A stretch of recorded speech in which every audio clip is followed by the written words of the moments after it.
Welcome everyone. Today we'll be taking a look at our Vigo County 4-H virtual sheep exhibits with our judge, Corey Edge. So Corey is from Pendleton, where his family operates Edge Club Lambs, and he actually grew up raising and showing livestock in all levels, but was a Vigo County 4-H member.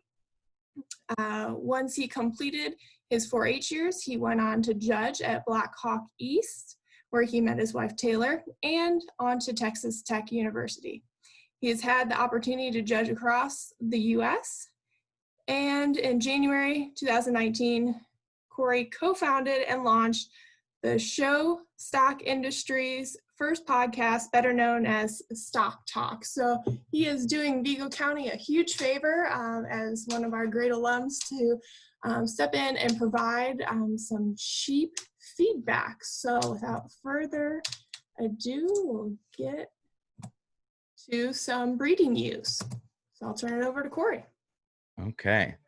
Thanks, Sarah. Appreciate the chance for these kids to be able to at least have some form of exhibition of their projects. And obviously a little different time here in 2020, but looks like first ewe here on the screen, certainly one that you got to really appreciate just her extra foot and bone size and length of spine, and looks like an attractive kind of a sheep there as well that I think the young man's done a really good job with. Probably just a little greener at this point in time. So as we continue to get her fed on and gaining weight, I think she'll continue to improve. Looks like a really nice project for this young man. Looks like a second entry here, Hampshire ewe. Really a nice, length of spine on this particular ewe lamb as well. And, when you talk about these sheep of different breeds and what they can offer, I think a ewe here that certainly has some extra rib shape to her when you study her there from the profile, and certainly a ewe that looks like she's done a nice job for this young man. Probably, as we move forward, like to see these show animals shown in some shorter fleece. So I'd probably recommend that to this young man as well. And looks like he's doing a nice job.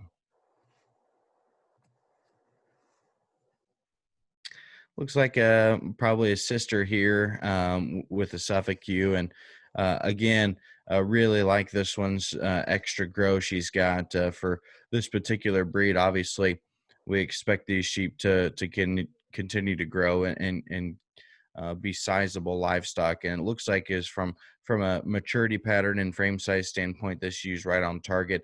She appears to be just a little on the greener side as well. So I think as this one continues to grow and mature into a yearling, that she'll have all the right pieces, I think, to make a good mama. But certainly one, again, probably like to see shown in some shorter fleece. So taking a set of clippers to that one, as we continue on, will help from a show ring standpoint. Obviously, we're showing in the backyard here today, so it makes it a little bit different setting for us, but nice kind of a project here for this young lady as well. And then we have a market lamb here to check out. Really a nice sheep here. I think the young man brings us one that you certainly like in terms of muscle shape when you get right on top of him. A sheep that's opened up there through his chest floor and sets down on plenty of foot and bone. A sheep that, obviously another one for 100-pound weather needs a little bit of time to get there as far as market readiness goes, but a nice kind of a sheep here, natural color weather that very competitive. All right, so that just wraps up those final entries. Again, thank you to Corey for providing some feedback, and hopefully all of our members can take feedback from the judge, whether it's in the ring at the show or in the virtual, to help advance their projects, and we'll hopefully have a little bit more of a normal year next year when it rolls around.